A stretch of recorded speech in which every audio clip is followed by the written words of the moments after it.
Queridos irmãos, eu quero, antes de ministrar a palavra, quero estar agradecendo a Deus por um livramento que Ele deu, nem sei como é que Ele chama, o marido da minha neta, meu neto, né? Meu neto. Minha neta casou-se na quarta-feira, minha primeira neta, a primeira de 12. Casou na quarta-feira no civil, né? A festinha foi no sábado. E a gente tinha reservado uma pousadinha para ela lá em Ilhabela, que ela queria ir para lá de lua de mel com o marido. Reservei a pousadinha para ela, para ir na quarta-feira, ia casar do civil, ia para lá. E ela me ligou na terça-noite, dizendo: ai, vó, não tem como cancelar, porque o Rick está muito doente, está com muita dor nos rins, passou o dia de hoje inteiro deitado.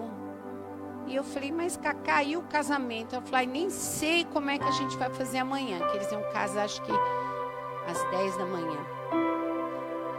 Ela falou: nem sei, vó, o que vai fazer. Ele fez os exames, mas não consegue ficar em pé, a gente não sabe se é pedra no rim, o que é. E a gente sabe de pedra no rim pelo que passou nosso amado irmão Wagner aqui, né? E eu falei assim, olha, Cacá, eu não sei se dá para cancelar, porque não sei se os irmãos sabem, tem um site de reserva de hotel que você pode fazer com cancelamento e sem cancelamento.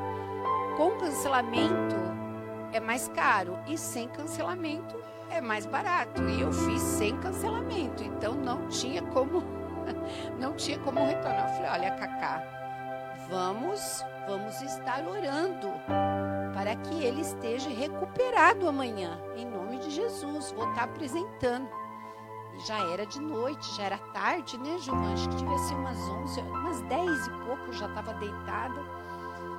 Já ia me preparar para deitar, inclusive, não estava deitada ainda. Aí falei com meu esposo e fui orar. E naquela oração, sabe, irmãos, é muito interessante a oração, né? A gente ora, mas sabe quando parece que você visita a pessoa naquele lugar? E eu comecei a orar por ele, e me veio o irmão Wagner na oração. E eu orava e eu dizia assim: Senhor, assim como o irmão Wagner estava com uma dor tão grande e não tinha ninguém que pudesse fazer nada, e ali o Senhor deu um caminho para aquela pedra, explodiu aquela pedra, fez alguma coisa, eu sei que o meu irmão parou de sentir dor. Da mesma forma, vai lá, Senhor, tu sabes onde está o problema. E orei, entreguei nas mãos do Senhor. Terça-noite, quarta de manhã, fui trabalhar cedinho, mandei mensagem para o meu filho e também ia fazer um exame. Aliás, não fui trabalhar, quarta-feira eu fui fazer um exame, ia ficar o dia inteiro fora. E mandei mensagem para o meu filho, falei: como é que está? Como é que o Rick está? Ele falou: mãe, ela está melhor, nós estamos aqui, eles estão casando. Graças a Deus, casou e fiquei esperando. Eu falei: Camila, e todo o tempo que eu podia mandava mensagem. Ela: vó, ele está melhorando muito, nós já estamos indo para a praia. Isso na quarta. E na quinta já estava restabelecido. No sábado participou da festinha, estava bem. Só tenho a agradecer a Deus, né, pela bondade, por ter sido misericordioso com esses dois jovens, né? Iniciando uma vidinha a dois. Que o Senhor os abençoe, né? Louvado seja Deus. E nós vamos compartilhar a palavra do Senhor. Mas antes de eu abrir aqui o texto, eu gostaria de falar algumas observações sobre as nossas vidas, né?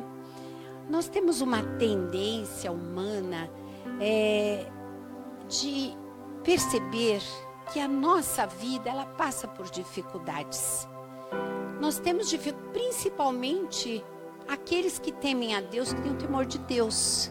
Às vezes a gente pensa que não vai passar por dificuldades, ou se passar pelas dificuldades, elas serão rápidas para passar. né, que ela não vai demorar muito. Mas, amados, a Bíblia, ela fala o tempo todo que Deus é o nosso Pai. Ele cuida de nós. Ele é um Deus amoroso. Ele é um socorro bem presente na tribulação. Mas em nenhum lugar da Bíblia fala de tempo que o Senhor vai operar a sua obra nas nossas vidas e o que nós vamos passar na nossa vida. Nós devemos entender que quando lá no Éden o homem comeu da árvore o homem e a mulher comeram da árvore do conhecimento do bem e do mal, eles fizeram uma escolha. E o Senhor disse após que eles comeram, hoje eles são conhecedores do bem e do mal. Mas só que dentro deles entrou um princípio ativo do pecado. Apesar de sabermos do bem e do mal, temos uma tendência maior de escolher o mau caminho, porque a Bíblia nos mostra isso. Mas nós precisamos perceber que esse período que nós vivemos na face da terra, que nós vivemos e estamos aqui, as escolhas que fazemos, elas são totalmente nossas. As escolhas certas ou erradas são totalmente nossas. Que pai um dia não aconselhou seus filhos a alguma coisa que ele fez, mesmo o pai aconselhando? Mesmo a mãe bondosa aconselhou uma filha e ela não ouviu a mãe bondosa, porque simplesmente ela quis fazer aquilo que ela quis. Quantas vezes os pais ou um amigo aconselha um amigo, não vai por esse caminho, não vai dar certo, e mesmo assim a pessoa escolhe. Eu que trabalho em escola, todos os dias que eu tenho a oportunidade, que eu converso com os adolescentes, eu sempre falo para eles a mesma coisa. Eu digo, sabia que muitas vezes eu atendi a sua mãe aqui e a sua mãe disse para mim, se eu voltasse no tempo eu não faria o que eu tinha feito. Então, queima essa etapa. Não vai fazer isso para amanhã, quando você tiver filhos, você também sentar numa sala de escola, numa sala de direção e dizer, se eu voltasse no tempo. Você tem a oportunidade hoje de fazer a escolha certa. Deus nos dá toda essa terra, como Ele deu a Adão e a Eva e disse assim, olha, toda essa terra é de você, cultivai-a e vivei nela, assim o Senhor nos dá a terra. Só que agora nós temos um princípio dentro do nosso coração, que é isso que nos inclina muitas e muitas vezes para o mal. Mas a palavra, ela nos mostra que o que fazemos temos as nossas consequências. Tem um texto bíblico em Eclesiastes 11, que eu até estou com ele aberto aqui, mas não precisa abrir nesse momento, que a gente fala muito nesse texto sobre a ministração de ofertas. Lança o teu pão sobre as águas, depois de muitos dias o acharás. Reparte com 7 ou com 8, porque não sabes o mal que sobrevirá à terra. Aqui, o que a palavra está dizendo? Ela está aconselhando, né? Aqui Salomão está aconselhando. Um homem sábio, ele está aconselhando e diz, lança o teu pão. Faze o bem, mas faz o bem de forma dobrada, triplicada. Porque ele diz assim, reparte com 7, reparte com 8, reparte, faça o bem. Porque quando vier a escassez, você fez uma poupança para a tua vida. Olha que coisa linda. De quem é a decisão de lançar o pão sobre as águas? Minha e tua. O Senhor está nos aconselhando, mas a escolha é nossa. E agora nós vamos ler o texto base aqui da palavra, que também está em Eclesiastes, no capítulo 9. E esta palavra é uma palavra que nos toca o coração, para todos nós que vivemos nessa terra. Aqui Salomão é um dos homens mais sábios que já viveu nessa terra. Ele dá o seu parecer de vida nesse livro de Eclesiastes. E diz assim: deveras me apliquei a todas essas coisas para claramente entender tudo isso. Eclesiastes 9. Que os justos e os sábios e os seus feitos estão na mão de Deus. E se é amor ou se é ódio que está à sua espera, não sabe o homem. Tudo está oculto no futuro. Tudo sucede igualmente a todos. O mesmo sucede ao justo e ao perverso, ao bom, ao puro, ao que sacrifica e ao impuro, tanto o que sacrifica como o que não sacrifica, ao bom como o pecador, ao que jura e ao que teme o juramento. Este é o mal que há em tudo quanto se faz debaixo do sol. Tudo sucede o mesmo. Também o coração dos homens está cheio de maldade. Nele há desvarios enquanto vivem e depois vão rumo aos mortos. Para aquele que está entre os vivos há esperança, porque mais vale um cão vivo do que um leão morto. Porque os vivos sabem que hão de morrer, mas os mortos não sabem de coisa alguma. Nem tampouco terão eles recompensa, porque a sua memória jaz no esquecimento. Amor e ódio, inveja para eles pereceram para sempre. Não têm eles parte em coisa alguma do que se faz debaixo do sol. Vê, pois, come com alegria o teu pão e bebe o teu vinho, pois Deus de antemão se agrada das tuas obras. Em todo tempo sejam alvas as tuas vestes e jamais falte óleo sobre a tua cabeça. Goze a vida com a mulher que amas todos os dias da tua vida fugaz, os quais Deus te deu debaixo do sol, porque esta é a tua porção nesta vida, pelo trabalho com que te fatigaste debaixo do sol.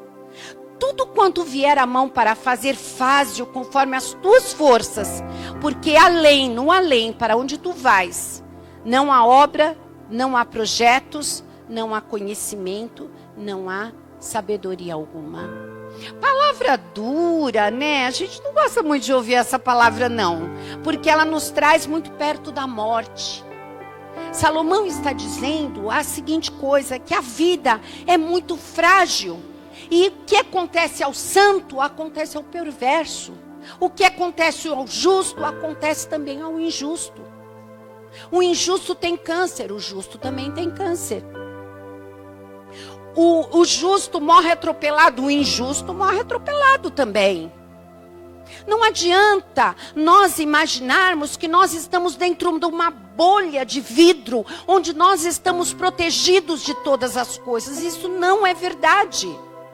Debaixo do sol as coisas estão aí expostas.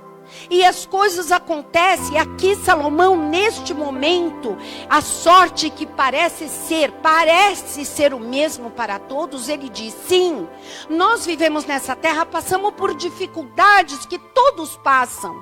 Quantos agora que estão nos assistindo estão sofrendo, angustiados, porque estão passando por alguma dor.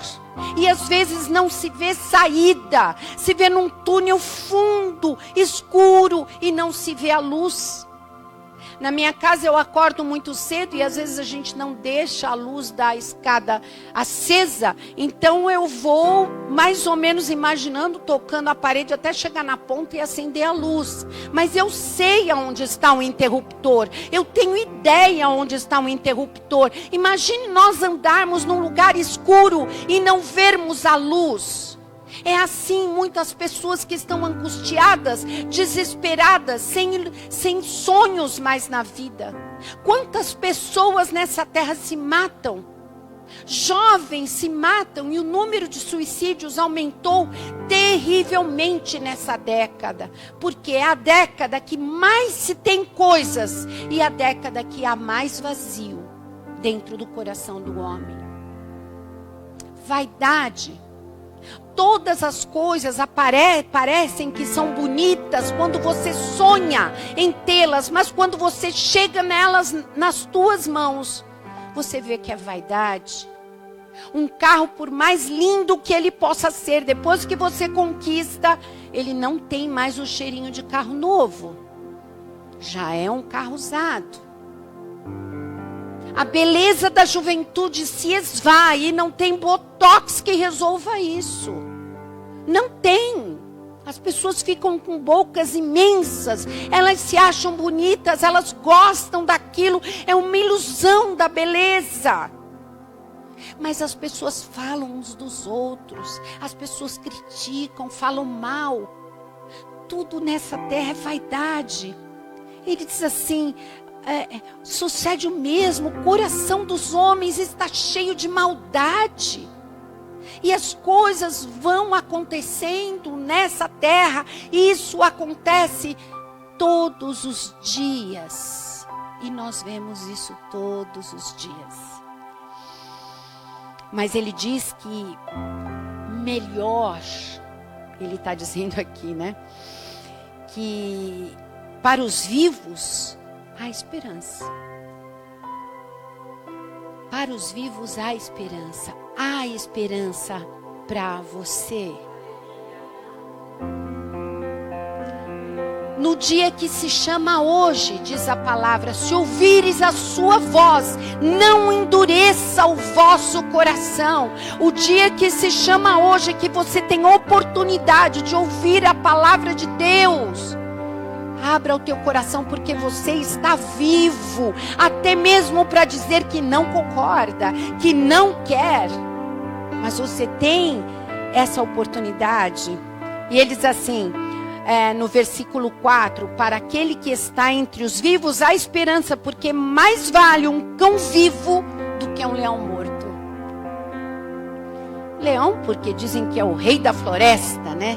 É um bravo, bonito, com aquela juba, né? Quando ele dá aquele brado, todos os animais saem correndo, né? Quem viu o Rei Leão, né? Tudo é meio ficção, bastante ficção, mas a gente sabe que é mais ou menos isso. Mas um leão morto vale mais um cachorro sarnento de rua. É ou não é? Que ele está vivo. Então, para aqueles que estão vivos, há esperança. Mas na morte não há recompensa. Não tem memória. Não tem nada. A sua memória jaz no esquecimento. Todo orgulho, toda vaidade, toda presunção, toda briga, todo rancor, acabou. Quando a pessoa dá o último suspiro, acabou. Apagou-se a luz. Não tem mais oportunidade. Então hoje é o dia que o Senhor nos dá, e Ele nos dá essa oportunidade. E Ele diz também que o amor e o ódio e a inveja perecem com o corpo. Tudo que a pessoa desejou, seus sonhos, perecem com o corpo. Agora, Ele dá um conselho para nós, amados, e isso é muito importante. Apesar que são conselhos de sabedoria desta vida, e nós vamos chegar depois na grandiosidade da palavra de Deus, Ele nos dá um conselho. Ele diz para nós comermos o nosso pão com alegria e beber o nosso vinho também gostosamente, com alegria. Ou seja, isso é um resumo da vida, né? Comer e beber. É isso que ele está dizendo. Faz isso com alegria. A minha mãe morreu com 89 anos. Eu já falei aqui que a minha mãe era como uma macaquinha. Adorava banana. Nunca vi coisa igual. E eu levava sempre banana na minha mãe. Minha mãe morava aqui na Corim. E visitava ela 3, 4 vezes na semana. Sempre era... Levava 2 dúzias. E às vezes, 2 dias depois, chegava lá, a minha irmã dizia assim: Ih, Lili, já comeu tudo. Já comeu tudo a banana. Eu dizia: mãe, não pode comer tanta banana assim.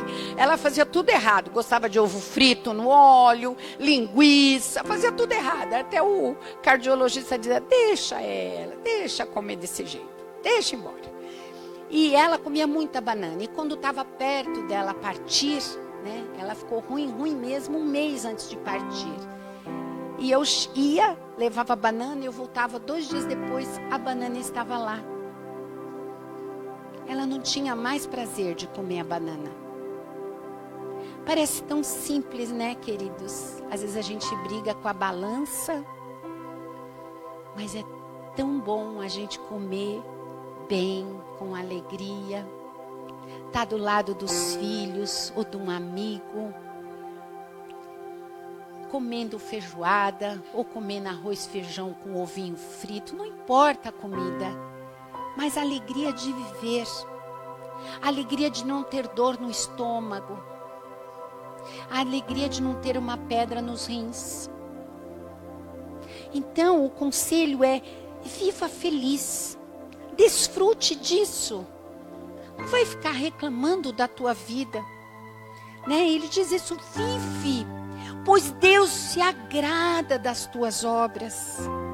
Olha, ele nem sabe, nem conhece a vida de ninguém, são conselhos, mas ele está dizendo: Deus se agrada das tuas obras. Amado, amada, se você tem o temor do Senhor, Deus se agrada das suas obras. Não permita que tenha um feitor chicoteando o teu corpo, né? Que diz que os caputinos lá, os monges da Idade Média, eles colocavam as chibatas e colocavam os ferrinhos na ponta para doer mais as costas, porque ele achava que ele não era digno da graça de Deus. Isso é ignorância.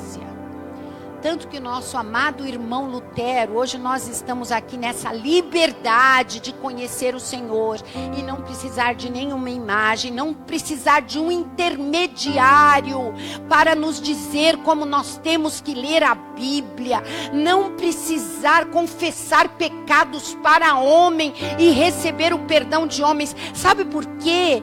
Deus nos deu a oportunidade de estarmos aqui porque um dia um desses monges que se julgava totalmente incapaz de servir a Deus, um dia ele leu a epístola de Romanos e ele leu que estava escrito, e está escrito: o meu justo viverá por fé. Aleluia! E ele aprendeu que não depende do que ele faz, depende única e exclusivamente de Jesus, autor e consumador da nossa fé. Aleluia. E ele diz aqui, de antemão, ele se agrada das tuas obras, mas ele está dando conselhos. Isso são conselhos. Sabe, antigamente, a minha família lá na Itália, isso é uma coisa muito antiga que eu acho que hoje, apesar de ser tão poucos anos, não se vive mais. As senhoras da minha família, eu tinha uma tia que ela era muito querida, já morreu, e muito querida. Tudo que ia acontecer ou decidir de vender uma casa ou tomar uma decisão, chamava essa tia, que era irmã do meu avô, muito querida minha, e a gente sentava e ela dava os seus conselhos de anciã. E ela dava os seus conselhos e ai de quem fizesse alguma coisa que ela não gostava, que ela falava na hora, podia fazer nada. E a gente respeitava porque era uma mulher sábia. E eu lembro que eu era jovenzinha e quando eu a conheci, meu pai disse assim: tá vendo essa mulher? Mulher valorosa, Liliana. Essa mulher criou 3 filhas na enxada. Perdeu o marido na terceira gravidez, estava grávida. Criou 3 meninas fortes, saudáveis, todas casadas, todas mães de família. Falou: essa é uma tia forte, valorosa. Ela amava meu pai e a mesma coisa ela falava do meu pai, falava bem, uma coisa tão linda. Amados, um exemplo de vida. Ouvir a voz dos sábios. E assim Salomão, um sábio que viveu e errou sobre a terra, ele vem nos aconselhar e ele diz assim, que Deus se agrada das tuas obras, mas observa uma coisa: Em todo tempo sejam alvas as tuas vestes e não falte óleo na tua cabeça. Não é porque Deus te agrada das suas obras que você vai agir como todas as pessoas, falar mal das pessoas, ter raiva de pessoas, odiar pessoas, fazer intrigas. Não! Nós devemos amar as pessoas e a Bíblia, ela é tão perfeita que ela é como uma corrente com elos que não se quebram, porque você vai ver de Gênesis a Apocalipse o mesmo Deus que na sarça ardente se aproximou e disse a Moisés: o eu sou, aquele que é e que sempre será. Deu as ordens a Moisés e falou o que Moisés deveria fazer para livrar o seu povo do Egito. Esse mesmo Deus é ali no Novo Testamento, quando Jesus diz: eu sou o pão da vida. Aquele que se alimenta de mim viverá eternamente. A Bíblia é uma corrente que ela não quebra. Então, quem conhece o Senhor Jesus, se um dia você olhou para Jesus e os teus olhos foram iluminados e você conseguiu ver, não com os olhos da carne, mas com os olhos da fé, e aceitou essa obra de salvação. Deus começou uma obra na tua vida e ela é contínua. E Deus está trabalhando mesmo naquele teu defeito mais terrível, que você se envergonha, mas que você sabe que você está errada. Deus está trabalhando. E Ele quer limpar as tuas vestes. Ele quer que você se ofereça. Falei com a irmã Conceição sobre um vestido meu que ficou com graxa. E ela estava me dando uns conselhos para tirar a graxa do vestido, né? Só que muito melhor que o detergente, água quente, é o sabão do Senhor nas nossas vidas. Porque diz que Ele nos deixa mais alvos do que a neve. Que poderoso detergente é esse? Que lava a nossa vida. Não é uma veste física que nós vemos, é a nossa alma. Ele lava, Ele nos limpa, né? Das injustiças que nós cometemos, das vergonhas que nós temos, da nossa incapacidade. Ele nos livra e Ele nos limpa. E Ele diz que nós devemos ter as nossas vestes alvas e não deve faltar o óleo sobre a nossa cabeça. E o óleo é a figura do Espírito Santo que nos orienta, que nos fortalece a caminhar nessa terra. E Ele diz assim, que nós, repetidamente Ele fala que nós devemos gozar a vida com a mulher que amas. Que lindo, né? Olha só, casais, como é importante o amor, como nós devemos amar sempre, né? Ama por causa dessa tua vida fugaz, essa vida rápida que Deus te deu debaixo do sol, porque esta é a tua porção. Que você se afadiga debaixo do sol, não é fácil não. Não é fácil não, trabalhar muitas vezes pesado. Às vezes um pedreiro de sol a sol trabalha ali colocando os tijolos, fazendo o telhado. Não é fácil. E outros, quantos trabalhos temos que às vezes não é pesado fisicamente, mas são pesados mentalmente. E temos esse trabalho do dia a dia, mas ele diz, Ele nos traz uma porção tão maravilhosa que você não deve simplesmente viver a vida empurrando com a barriga, como Ele diz. Aproveite as tuas oportunidades. Apesar de que esta vida está aí para você saber viver, gozar com a pessoa que você ama, amar o teu próximo, viver esta vida de uma forma sensata e tranquila, ganhar o teu pão de cada dia. Seja ousado na vida, porque essa vida é única. O céu é maravilhoso, mas essa vida aqui, você não vai ter mais. Por isso que é esse versículo, que a gente já falou várias vezes aqui, no versículo 10. Tudo quanto vier à tua mão para fazer, faze-o conforme as tuas forças. Faze-o. Você tem oportunidade na tua vida? Faz. Jovem, você tem tudo na mão. A gente que já tem uma certa idade, às vezes eu vejo lá na escola tanta gente fraca. Eu falo, pelo amor de Deus, eu tenho o dobro da sua idade. Deixa de ser mole, acorda, vai trabalhar, pelo amor de Deus. Não aguento isso. O que você mais vê na escola é licença, o povo tudo de licença, tudo morrendo. A gente precisa ser forte. Você tem uma oportunidade na mão, se agarra e vai embora. Não existe idade para aprender, não existe idade. Você sempre deve estar disposto. Não deve ficar com essa síndrome, ai dia, ô vida, ô azar. Não tem isso não. É hoje, eu posso, estou saudável, vamos fazer.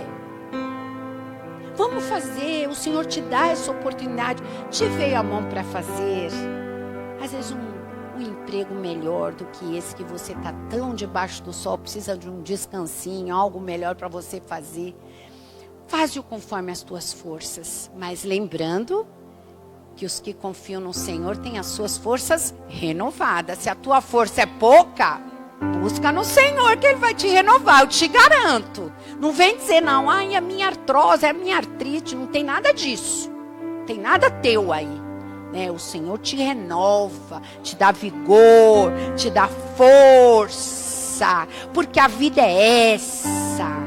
A vida é essa vida linda que o Senhor te concedeu para olhar o pôr do sol, para olhar as crianças, para olhar a tua família, para ver as bênçãos. Eu vi as bênçãos de 12 netos, olha que bênção, né?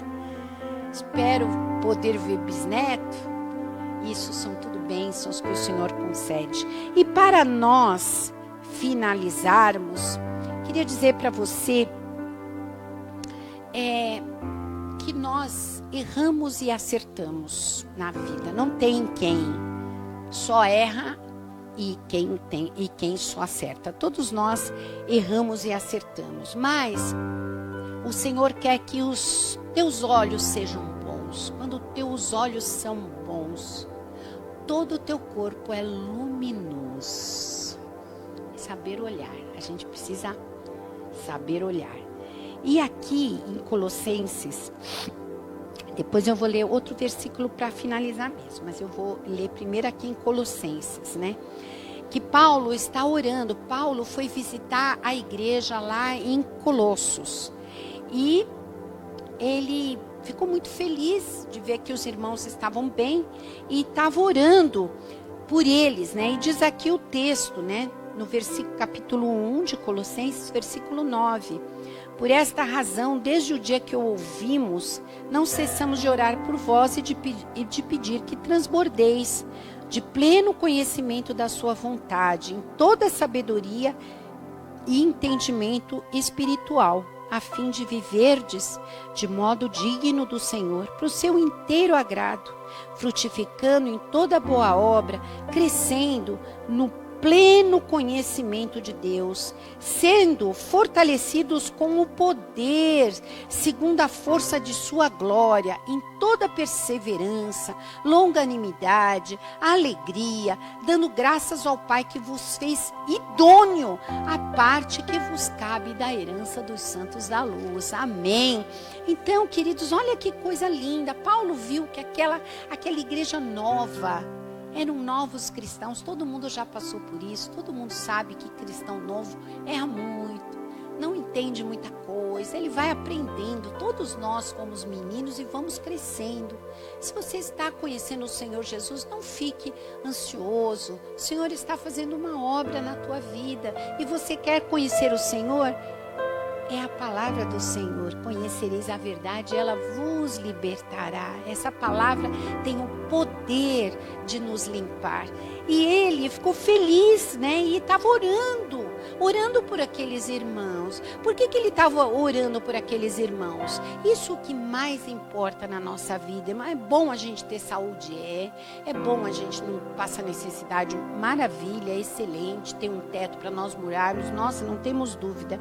Mas tudo isso, amados, tem algo muito superior, né? Porque as pessoas podem ter tudo e serem infelizes, e nós sabemos, né? Infelizes, nós sabemos que vemos vários artistas aí morrendo de overdose ou se matando, porque são infelizes, têm dinheiro, têm beleza, têm pessoas lindas, têm todas as oportunidades, conhecem o mundo inteiro, mas são infelizes. Então, a felicidade, isso não é retórica, amados, não é retórica. A felicidade não está no ter, mas ela está no ser.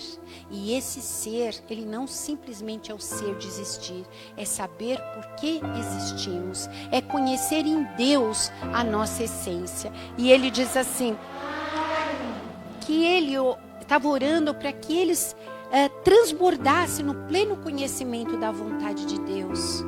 Nós devemos transbordar no pleno conhecimento de Deus. E conhecer o pleno conhecimento da vontade de Deus nos faz não ser pessoas rancorosas, não ser pessoas que querem o mal para o próximo, julgadores, nada disso. Nos faz ser pessoas melhores. E ele diz assim, né? Para que nós possamos viver de modos dignos do Senhor. E esse modo digno está lá em Eclesiastes. As vossas vestes sejam brancas. Esse é o modo digno do Senhor, né? Sendo fortalecidos no seu poder, né? Que eu disse, na nossa força. Onde está a nossa força? No poder de Deus. Em toda perseverança, longanimidade com alegria. Perseverança, não importa a dificuldade, não importa o que você está passando, não importa a tribulação no momento, mas nós devemos ter essa força do Senhor, perseverar, estarmos firmes, amado, porque a nossa leve e momentânea tribulação, ela produz em nós algo excelente, que os nossos olhos não podem ver, mas ela está produzindo algo importante dentro de nós, né? E isso é que nós devemos fazer, ele ainda completa, com alegria. Com alegria. Tem um filósofo grego chamado Epicuro. Ele veio antes de Cristo, ele é antes de Cristo, mais ou menos uns 400 anos antes de Cristo. Tanto que vem a filosofia epicurista. Você já deve ter ouvido falar, né? Os epicuristas ou Epicuro, ele tinha um princípio de vida. Não conhecia o Senhor, não conhecia Deus, mas um princípio interessante para nós. Ele tinha o seguinte princípio. Ele dizia, essa vida, eu estou agora. A vida existe agora. Então, eu preciso ser pleno agora. Eu não tenho que ser pleno amanhã. E a minha plenitude, ela não depende do meu estado físico. Ela depende só do meu estado mental. Epicuro dizia. Só que ele tinha... Nossa, hoje é o dia de falar calhou de acontecer. Ele tinha um problema seríssimo nos rins. Muito grave. E era tão grave que ele precisava ficar numa banheira de água quente, porque ele não aguentava dor. E nós estamos falando numa época que não tinha nenhum remédio, não tinha nenhum antibiótico, não tinha nada para ele tomar. Então ele ficava naquela banheira e falava para os discípulos, né, que andavam com ele ali. Eles diziam assim, a minha dor não é nada. A minha dor só existe no meu corpo, mas a minha felicidade não está atrelada à minha dor. Eu disse, uma pessoa que não conhece a Deus pensa assim, e nós, amados? E nós? Não é verdade? Então, o Senhor, né, exemplo maior que nós vemos que está nas nossas mãos, as nossas escolhas, e que Deus está ali para nos dar uma força e nos ajudar, o maior exemplo é Cristo. Porque Cristo, quando ele estava orando lá no horto, ele falou que ele sabia da dor que iria passar. E ele disse assim: Pai, se possível, passa de mim esse cálice, mas não seja feita a minha vontade, mas a tua. Não foi isso que ele orou? Mas ele sabia que ele tinha que passar por aquilo. Ele sabia que ele tinha que passar por aquela dor. E ele escolheu passar por aquela dor. Então, a nossa vida, amados, ela está aí. Temos as nossas escolhas, estamos lançando o pão sobre as águas e que podemos lançá-lo sobre as águas de uma forma que a gente o encontre com muita alegria no coração por termos repartido com 8, com 9 e saber que estamos dentro daquilo que o Senhor projetou para toda a humanidade, não só para nós, de reconhecer a Ele como o Senhor e Salvador. E o último versículo, como eu disse para os irmãos, é Romanos capítulo 12. Ele diz assim, 12 versículo 2: Não vos conformeis com este século. Este século era lá no primeiro século da era cristã, mas nós já estamos no 21º século e continua sendo igual, tá? Porque o presente século continua do jeito que é do passado.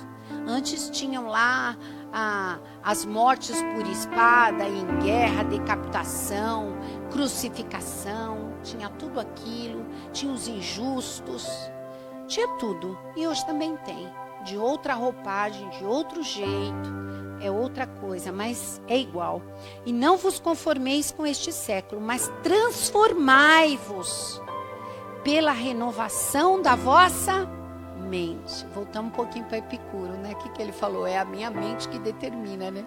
Nós estamos falando no Senhor Jesus, é a nossa mente que determina, é nós, é a nossa mente que vai nos dizer aquilo que é importante para vivermos. E essa mente, ela tem que ser renovada, não é a mente velha. Se for a mente velha vai fazer o que ela quer. A mente velha faz o que ela quer. Ela ouve um conselho e fala assim: imagina, você não está vendo que ela está errada, que ela é ruim. Não faz mesmo. Não faz mesmo para essa pessoa, não. Essas são as pessoas, o presente século. Mas nós que somos filhos de Deus, nós ouvimos essa palavra: perdoa, né? Perdoa. Quantas vezes, Senhor, no dia eu devo perdoar? 70 vezes 7, né? Mas muito mais. É que nós não vamos ter que perdoar 70 vezes 7. Na verdade perdoe sempre. Essa é a essência da palavra. Então, não vos conformeis com esse século, mas transformai-vos pela renovação da vossa mente. Aí o que acontece quando a tua mente é renovada? Renovada. Para que experimenteis qual seja a boa, agradável e perfeita vontade de Deus. Amém, amados? Que você possa experimentar a boa e perfeita vontade de Deus na sua vida. Por isso, apresenta o teu corpo como um sacrifício vivo. Sabe como? É dizendo: Senhor, eu nada tenho, eu sou incapaz de te servir, mas eu me apresento a ti, tal qual estou, buscando simplesmente na tua graça e na tua misericórdia. Ilumina os meus olhos espirituais, a minha mente e o meu coração, para que eu possa experimentar a boa, agradável e perfeita vontade de Deus. Se nós não crermos que Deus é aquele que opera um milagre físico, é o mesmo que opera um milagre espiritual, nós somos religiosos. Nós precisamos crer que o Deus, nosso Deus, é um Deus que transforma vidas. Ele transforma vidas, não por força, diz a palavra do Senhor, isso no Velho Testamento, não por força, nem por violência, mas pelo meu Espírito. É assim que dá a operação e transformação de vida. Amém? Vamos desfrutar, nós precisamos desfrutar todo dia dessa palavra, né, irmãos? Todos os dias nós precisamos ouvir. A fé vem pelo ouvir e ouvir a palavra de Deus. E você ouve, você hoje está ouvindo através de mim, que eu estou sendo um instrumento. Também ouviu através dos louvores, através das pessoas que estiveram aqui, pastora Rosa, irmão Gilvan, irmã Sandra, todo mundo aqui foi instrumento de Deus na tua vida. A Bíblia, instrumento maravilhoso que nós temos na mão todos os dias, de segunda a segunda. E temos tantos instrumentos, né, irmão? Falando com o irmão, pelo WhatsApp, falando por telefone. O Senhor está operando. Então vamos ouvir coisas suaves para a nossa alma. Coisas que deixam a tua alma leve. Sabe? Tem outro texto bíblico que diz assim: seja a paz de Cristo o árbitro no vosso coração. O que é árbitro? É o juiz, né? Hoje temos o VAR, aí não sei se existe ainda, é um negócio que diz se entrou, não entrou a bola, se pôs a mão, não pôs a mão na bola, não é isso? Tem o VAR. Imagina como é Deus, né? Se o VAR, ele suplantou o juiz, porque o juiz na lateral ele não podia ver, e o VAR mostrou lá se o goleiro, se o jogador pôs a mão na bola para defender, sei lá como é que é a regra. Mas assim, o Espírito Santo é o juiz, é o árbitro. É ele que diz assim para mim: Liliana, é isso mesmo, faço mesmo, quero mesmo, o Senhor fala: Liliana, é assim, Liliana? É, Liliana, é desse jeito mesmo? Você tem certeza? Não sei não. Vamos ver. Jesus, não é não. Não é assim? O Senhor é juiz, a gente é cheio de orgulho. Mas o Senhor fala com a gente, Ele é o juiz. O Espírito Santo está ali, é o juiz. Vamos ficar em paz e deixar essa obra boa, agradável e perfeita se manifestar em nós. Amém, irmãos? Deus abençoe a todos.